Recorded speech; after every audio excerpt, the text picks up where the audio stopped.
Salut à tous, aujourd'hui je vous fais la petite présentation du sac Octane 22 de chez Camelback. Donc Camelback, une grande marque spécialisée dans l'hydratation, le sac de portage, etc. Donc là du coup pour l'occasion j'ai testé ce sac sur de la randonnée, en haute montagne, etc. Pour la journée, j'ai une capacité du coup avec ce sac de 22 litres. Voilà, il est très léger, comme vous pouvez le voir, avec un mesh qui est assez souple. Donc ça c'est plutôt agréable. Ensuite je vous fais la petite présentation du coup de toutes ces poches parce qu'il y en a beaucoup. Donc poche au niveau de la ceinture, poche au niveau des bretelles, poche au niveau latéral, au niveau de l'avant,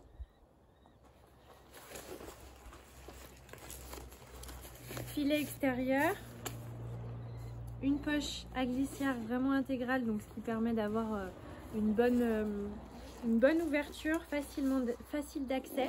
À l'intérieur même des poches, 7 compartiments, 6 petits filets, un compartiment zippé, donc ça vous permet d'avoir accès vraiment facilement à des petites choses sans les perdre au fond du sac, donc ça c'est agréable.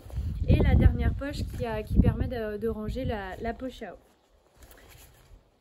Voilà, par contre vous voyez que une fois que tout est placé, c'est un peu plus complexe l'ouverture.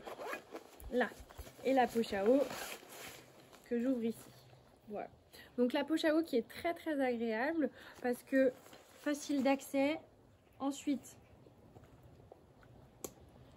on déclipe et du coup on peut facilement la remplir, la vider, la nettoyer. On reclipe quand on a terminé. Faire attention de vider le tuyau, pas faire comme je viens de faire maintenant. Hop, et on replace. C'est une poche qui est assez étroite, donc elle ne permet pas forcément de ranger beaucoup de vêtements. C'est vraiment une poche faite uniquement pour la poche à eau. Par contre, elle est vraiment plaquée au dos, donc c'est assez agréable pour le confort. Mais du coup, où est-ce qu'on met les vêtements après? Donc moi, j'ai toujours la veste impair en montagne. Et du coup, une fois que je la mets, je suis un peu bourrée. Il faut vraiment faire attention pour fermer la fermeture, justement parce que le mesh est quand même assez fragile vu qu'il est léger. Donc il faut essayer de bien le bourrer. Et en faisant attention, vous voyez, je tire un peu. Quand il est trop rempli, il faut faire attention. C'est son seul inconvénient pour moi. C'est que ça reste un sac 22 litres et qu'on ne peut pas forcément mettre 36 choses à la fois. Je suis également partie avec mon appareil photo et pour le coup, appareil photo plus imperméable, ça fait un peu limite. Après, la poche extensible, elle permet de mettre un petit coupe-vent ou un imperméable vraiment léger, mais moi, mon gros imperméable Gore-Tex, il n'est pas facilement rangeable dans ce filet-là. Donc ensuite sur les côtés on a les filets pour porter des gourdes.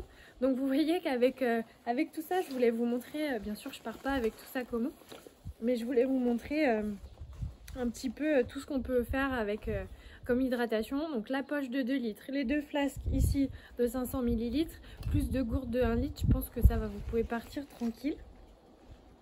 Ensuite, en termes de confort de portage, il est hyper agréable parce qu'il est vraiment, même s'il est mixte, qu'il n'y a pas de taille, vous pouvez l'adapter à la ceinture. Ensuite, vous pouvez l'adapter au niveau des bretelles. Et ensuite, un dernier serrage au niveau du sternum. Donc là, pour le coup, il bouge pas quoi. Même si ça reste de la randonnée et pas du trail, on aime bien quand même être confort. Au niveau des bretelles, il est top.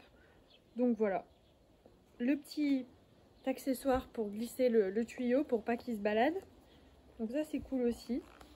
Donc voilà, un sac vraiment agréable à porter à la journée qui se cantonne vraiment à la rando estivale, pas des grosses randos où vous avez besoin de porter beaucoup de vêtements, sinon il faudra partir sur une capacité supérieure. Voilà, il est actuellement chez Iron à 138 € au lieu de 175, donc n'hésitez pas. À bientôt.